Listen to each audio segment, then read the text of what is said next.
우리 사회를 보면 용서라는 말이 사라진 것 같습니다. 혹시 크림빵 뺑소니 사건을 기억하십니까?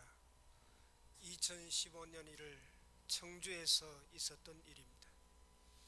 29세 가난한 가장은 임신한 아내가 케이크 먹고 싶다고 하자 돈이 없어서 케이크 대신에 크림빵을 사들고 집으로 가다가 뺑소니 사고를 당하여 사망했습니다.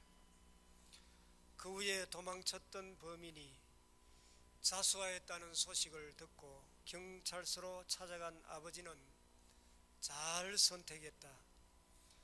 자수한 사람을 내가 위로해 주러 왔다고 해서 우리를 감동시킨 적이 있습니다. 자신의 아들을 죽인 원수를 용서하기가 쉽겠습니까? 손양원 목사님도 자신의 두 아들을 죽인 사람을 오히려 양자로 삼아 아들처럼 사랑했던 것을 우리는 기억합니다. 용서하는 사람들 곁에는 사람들이 붙습니다. 반면에 조그만한 것도 용서하지 못하고 시시콜콜한 것까지 하나하나 따지는 사람은 외롭습니다.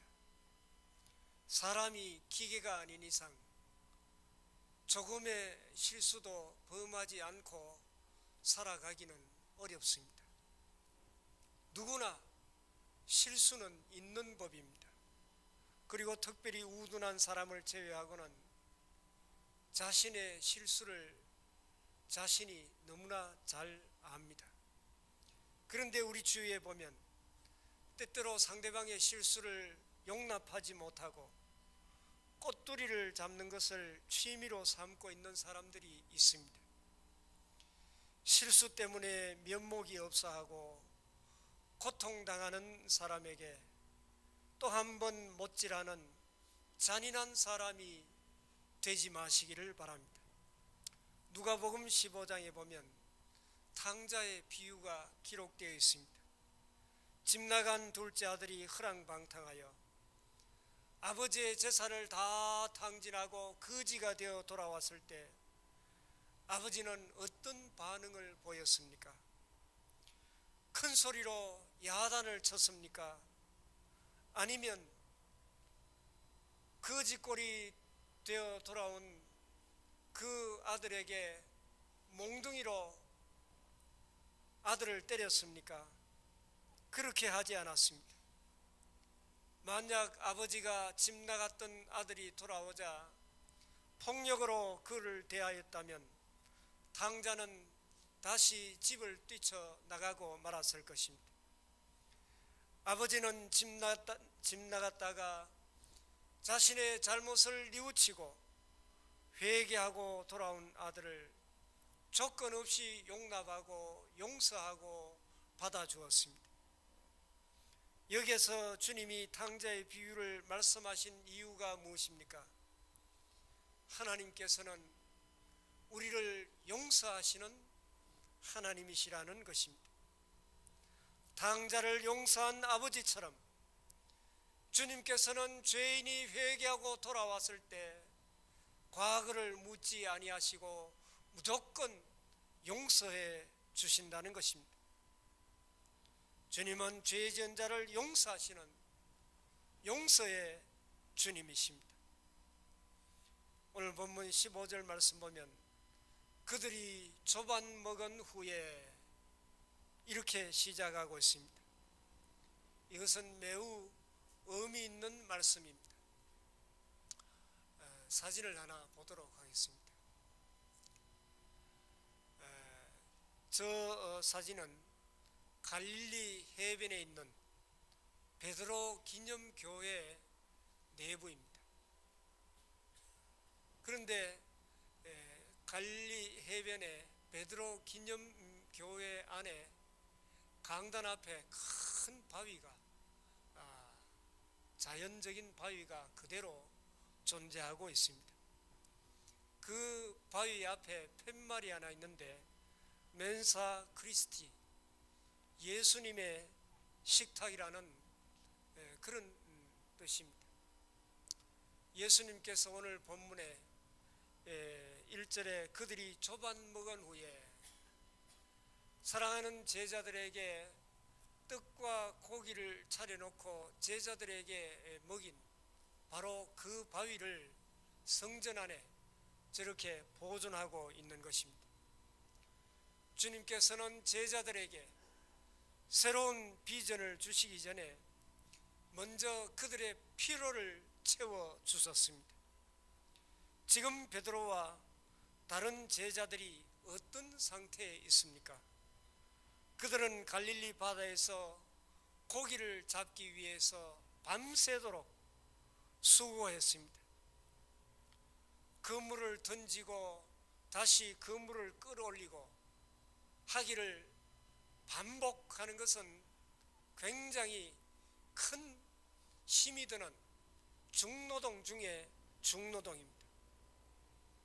밤새도록 수고했기 때문에 그들은 지금 지치고 허기져 있었습니다. 요즘같이 아침 식사를 할 수 있는 식당이라도 있으면 가면 될 텐데 당시에는 그런 곳이 없었습니다. 그들은 당장 배고픔을 해결할 수 있는 방법이 없었습니다. 그런데 오늘 본문 앞에 12절에 보면 뜻밖의 주님께서는 와서 조반을 먹어라 그렇게 말씀하신 것입니다. 그래서 제자들은 주님 앞으로 나아갔습니다. 이른 새벽, 그것도 사람들이 사는 동네로부터 멀리 떨어져 있는 바닷가에 생선과 떡이 놓여 있었던 것입니다. 바로 주님께서 정성스럽게 준비하신 음식이었습니다. 자신들의 실패를 누구보다 잘 알고 있는 그런 제자들은 주님이 차려놓으신 음식에 감히 손을 댈 수가 없었습니다. 그래서 우두커니 서 있었을 때 주님께서는 친히 그들에게 떡을 떼어주시고 맛있게 요리한 생선도 나누어 주셨습니다. 무엇을 교훈하고 있습니까? 주님께서는 상대방의 필요를 너무나 잘 아시고 그 필요를 채워주시는 분이라고 하는 사실입니다. 갈릴리 바닷가에 나타나신 주님께서는 배고픈 제자들에게 그들의 잘못을 지적하시고 주님의 그 제자들에게 잘못을 꾸짖지 않았습니다. 오히려 주님께서는 정성스럽게 허기진 그들에게 조반상을 차리시고 배고픔에 시달리는 그들에게 먹여주신 것입니다. 제자들의 필요를 먼저 채워주신 것입니다. 이것이 바로 우리 주님의 모습입니다. 질병에 걸린 사람이 찾아왔을 때 주님은 질병을 고쳐주셨습니다. 문제를 가진 사람들이 찾아왔을 때 주님은 문제를 해결해 주셨습니다. 상처를 가지고 왔을 때 주님께서는 먼저 상처를 사매어 주시고 치료해 주셨습니다. 그 다음에 복음을 전하셨습니다. 처음부터 다짜고짜로 회개하라. 그러면 네 문제를 해결해 주겠다. 그렇게 접근하지 않았습니다. 먼저 필요를 채워주시고 문제를 해결해 주시고 말씀하셨습니다. 어떤 글에서 일본에서 사업에 성공한 한 기업가의 성공의 비결을 적어놓은 글을 읽어보았습니다. 기자들이 그에게 사업 성공의 비결을 물었습니다. 그때 그 일본 사업가는 이런 대답을 했습니다. 나는 사업을 상담할 때 오전 11시부터 12시, 오후 4시부터 6시 사이에는 되도록 피합니다. 왜냐하면 그때가 배고플 시간이기 때문입니다. 사람이 배고프면 능률도 오르지 않고 생각도 부정적이고 신경질적인 반응을 보이기 때문입니다. 이분의 사업 성공의 비결은 간단했습니다. 그 일본 사업가의 말에 의하면 잘 먹는 것이 비즈니스를 잘하는 비결이라는 것입니다. 우리는 우리 주님의 모습에서 이런 것을 배울 수가 있습니다. 예를 들어 하루 종일 밖에서 열심히 일하고 이제 들어온 남편에게 필요한 것이 무엇이겠습니까? 대화보다는 우선 배고픔을 해결하는 것입니다. 그런데 어떤 부인은 열심히 일하고 허기져 들어온 남편에게 옆집 강아지 산 이야기, 친구 집에 좋은 가구 들어온 이야기, 또 드라마 이야기, 이런 것을 시리즈로 조잘하고 있습니다. 그러면 남편의 마음이 어떻겠습니까? 또 학교에서 돌아온 자녀에게 필요한 것이 무엇입니까? 잔소리가 아니라 격려의 말 한마디입니다. 그리고 배고픈 자녀에게 정성을 다하여 만든 식사나 간식을 주는 것일 것입니다. 우리나라 속담에도 금강산도 식후경이라는 말이 있지 않습니까? 아무리 좋은 것도 배가 고프면 좋게 보이지 않습니다. 아무리 좋은 말도 배가 고프면 귀에 들어오지 않습니다. 사랑하는 아내 여러분, 남편의 필요를 먼저 해결해 주시기를 바랍니다. 그리고 사랑하는 남편 여러분, 하루 종일 말하지 못해서 말하고 싶어하는 아내의 마음도 이해해 주시기를 바랍니다. 주님은 배고픈 허기진 제자들에게 할 말이 많이 있었을 것입니다. 그러나 주님은 먼저 제자들의 필요를 해결해 주셨습니다. 마찬가지로 주님은 오늘 우리들에게도 우리의 필요한 모든 문제를 해결해 주시기를 원하십니다. 우리의 필요를 채워주시는 주님을 더욱 의지할 수 있기를 바랍니다. 제자들의 필요를 채워주신 주님께서는 베드로에게 사랑을 확인하셨습니다. 주님께서는 제자들의 그 허기진 배를 채워주신 다음에 본론을 말씀하고 계십니다. 오늘 본문 15절을 보시기 바랍니다. 그들이 조반 먹은 후에 예수께서 시몬 베드로에게 이르시되 요한의 아들 시몬아, 내가 이 사람들보다 나를 더 사랑하느냐 하시니 이르되 주님 그러하니이다. 내가 주님을 사랑하는 줄을 주님께서 아시나이다. 이르시되 내 어린 양을 먹이라 하시고, 주님께서는 수제자인 베드로에게 단순하게 물었었습니다.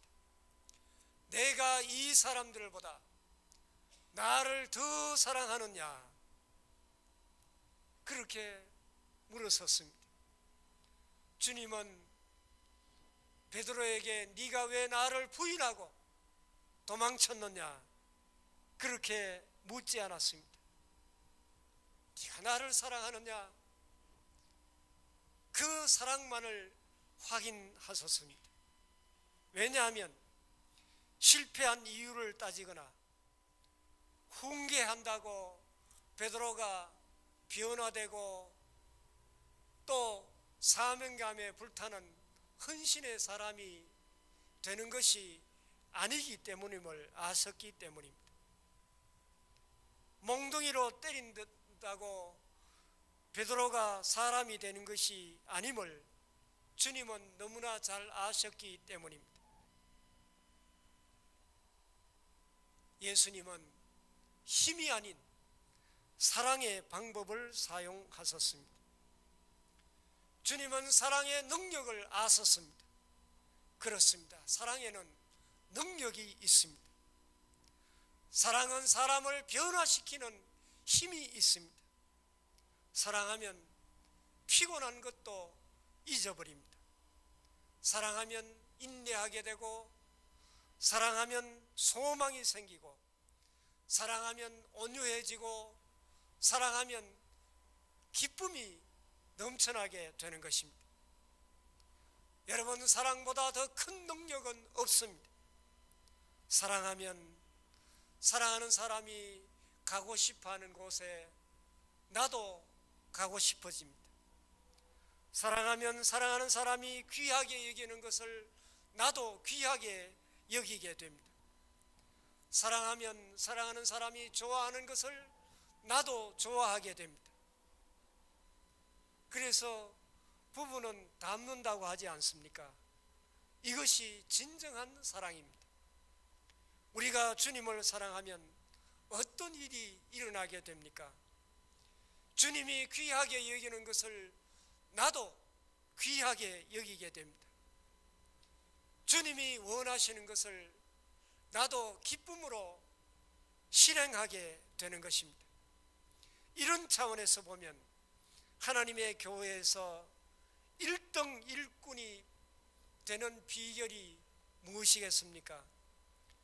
주님의 핏값으로 세운 교회를 뜨겁게 사랑하는 것이 주님의 1등 1군이 되는 비결입니다.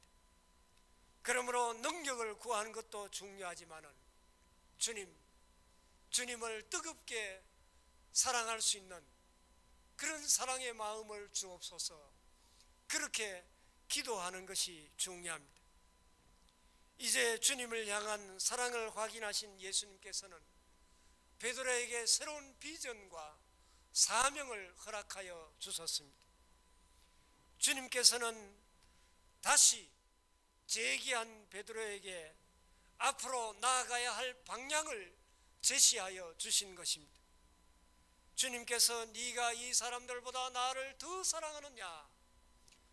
그렇게 물으셨습니다. 그리고 나서 두 번 더 베드로에게 네가 나를 사랑하느냐? 네가 나를 사랑하느냐? 그렇게 거듭 질문하셨습니다. 주님께서 네가 나를 더 사랑하느냐? 물었을 때 처음 두 번은 원어로는 사랑하느냐 하는 그 단어를 하나님의 사랑인 아가페 사랑으로 질문하셨습니다.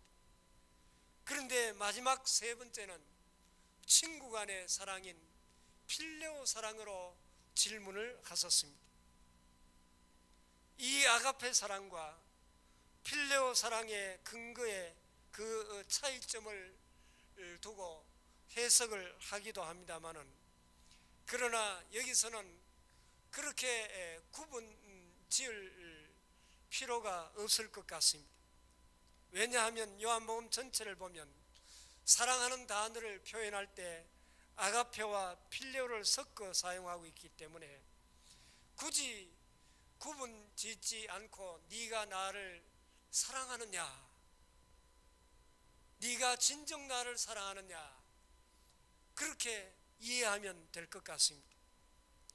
주님께서는 주님을 세 번 부인했던 배신자 베드로에게 세 번이나 동일한 질문을 반복함으로 말미암아 베드로로 하여금 주님에 대한 사랑을 세 번 고백할 수 있는 기회를 주신 것입니다. 그리고 베드로의 고백이 끝날 때마다 주님은 이렇게 명령하셨습니다. 첫째는 내 어린 양을 먹이라. 그 다음에 두 번째는 내 양을 치라. 세 번째로 내 양을 먹이라. 그렇게 말씀하셨습니다. 여기에 세 번에 걸쳐서 말씀하신 양은 조금 다르습니다. 첫 번째 말씀하신 양은 어린 양, 이제 갓 태어나는 양을 의미합니다. 그리고 두 번째 내 양을 치라 그랬는데, 이 두 번째 양은 한창 성장해 가는 그런 양을 가리킵니다. 그리고 세 번째 내 양을 먹이라 그랬는데, 세 번째 양은 완전히 장성한 양을 가리킵니다. 그러니까 주님께서는 이제 갓 태어난 양으로부터 시작하여 한창 중간쯤 자라나는 양, 그리고 완전히 성장한 양에 이르기까지 만나는 모든 양을 구별 없이 먹이고 돌보라는 말씀입니다. 다시 말하면 만날 수 있는 모든 종류의 사람들을 전도하는, 사람을 낚는 어부의 사역을 잘 감당하라는 것입니다. 그리고 전도된 사람들을 돌보며 양육하라고 그렇게 말씀하신 것입니다. 사실 우리는 전도는 곧잘 합니다마는 끝까지 세례받고 스스로 일어설 때까지 잘 돌보고 양육하는 일은 부족한 것 같습니다. 우리가 사람을 낚는 어부가 되어 열심히 사람을 주님께로 인도하는 것이 중요합니다. 우리는 힘쓰고 애써서 이 일에 최선을 다해야 됩니다. 그리고 한 걸음 더 나아가 전도한 그 사람들을 꾸준히 돌보고 그리고 양육하는 일도 놓쳐서는 안 될 중요한 일입니다. 어렵고 힘든 그런 전도를 해서 끝까지 책임지고 돌보는 그런 일을 우리가 잘해야 되는데, 이것은 쉬운 일이 아닙니다. 이것은 특별히 베드로나 혹은 목사나 전도사, 선교사에게만 이 사명을 주신 것이 아닙니다. 베드로에게 주신 이 명령은 구원받은 우리 모든 그리스도인들에게 동일하게 주시는 말씀입니다. 그러므로 만나는 모든 영혼들에게 사람을 낚는 어부가 되어 그들을 주님 앞으로 인도하는 일에 우리는 최선을 다해야 됩니다. 그리고 양을 돌보는 목자가 되어 전도된 영혼들을 주님의 사랑으로 끝까지 돌보고 책임지는 이런 일도 놓쳐서는 안 되는 중요한 사명입니다. 조금만 눈을 돌려 보십시오. 조금만 더 관심을 기울여 보십시오. 조금만 신경을 써도 행복을 느낄 우리 주위에 어린 양들이 많이 있습니다. 조금만 사랑을 주어도 잘 자라날 중고등부 청송기의 양들이 우리 주위에 많이 있지 않습니까? 그들을 잘 돌보는 아름다운 목자와 같은 삶을 사는 우리 모두가 되어야 할 것입니다. 베드로는 다시 세워주신 주님으로부터 새로운 사명을 받고 생명이 끝나는 그 순간까지 그 사명 붙잡고 죽도록 충성하는 아름다운 삶을 살았습니다. 오늘 본문 18절 19절을 보시기 바랍니다. 내가 진실로 진실로 내게 이르노니 내가 젊어서는 스스로 띠띠고 원하는 곳으로 다녔거니와 늙어서는 내 팔을 벌리리니 남이 내게 띠띠우고 원하지 아니하는 곳으로 데려가리라. 이 말씀을 하시면 베드로가 어떠한 죽음으로 하나님께 영광을 돌릴 것을 가리킴이로라. 이 말씀을 하시고 베드로에게 이르시되 나를 따르라 하시니, 젊었을 때 베드로는 천방지축 날뛰며 주님을 3번씩이나 부인하며 실패한 사람이었습니다. 그러나 주님의 사랑을 경험하고 나서 이제 복음을 위하여, 주님의 양떼를 위하여, 주님의 교회를 위하여 그의 생애를 온전히 헌신한, 죽도록 충성하며 하나님께 영광을 돌린 훌륭한 삶을 살았습니다. 그리고 그는 맨 마지막에 18절에 예언한 대로 십자가에 못 박혀 죽었습니다. 베드로가 십자가에 순교하게 되자 그는 이렇게 말했다고 합니다. 나는 예수님을 3번씩이나 부인한 죄인인데 내가 어떻게 예수님처럼 똑바로 십자가에 달릴 수가 있겠습니까? 나를 십자가에 거꾸로 매달아 못 박아 주십시오. 그렇게 해서 십자가에 거꾸로 매달려 죽었다고 합니다. 그러나 그의 죽음은 영광스러운 죽음이었습니다. 베드로의 이러한 헌신이 오늘 우리에게도 있어야 할 것입니다. 사랑하는 교회 여러분, 사도 요한은 말씀을 마무리하면서 의미 있는 그런 기록을 남기고 있습니다. 요한복음 맨 마지막 절인 25절을 보시기 바랍니다.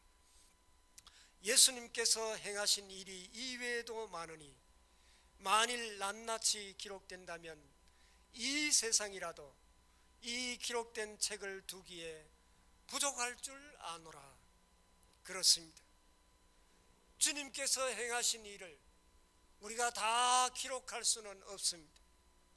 주님의 그 크신 사랑을 다 기록할 수가 없고 그 위대한 사랑을 다 표현할 수는 없습니다.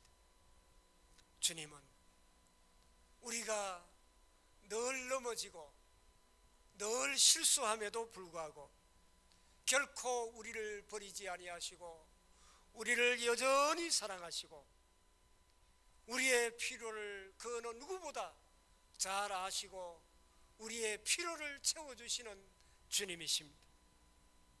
실패한 자에게 우리를 세워주시고 새로운 비전과 사명을 주시는 주님이십니다.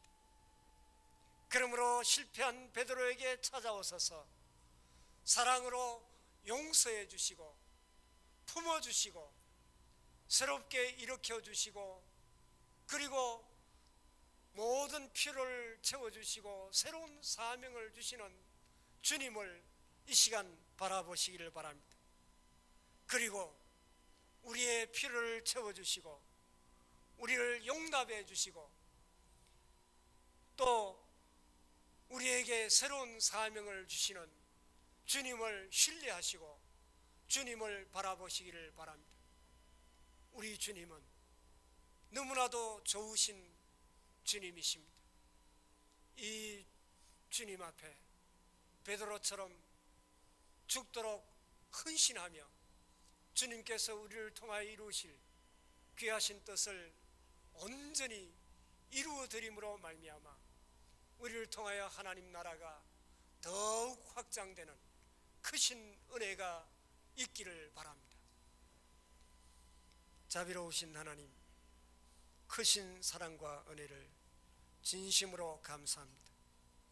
실패한 저희들을 꾸짖지 아니하시고 저희들의 잘못을 무조건 용납하시고 용서해 주시는 사랑의 하나님, 감사하고 감사하옵나이다.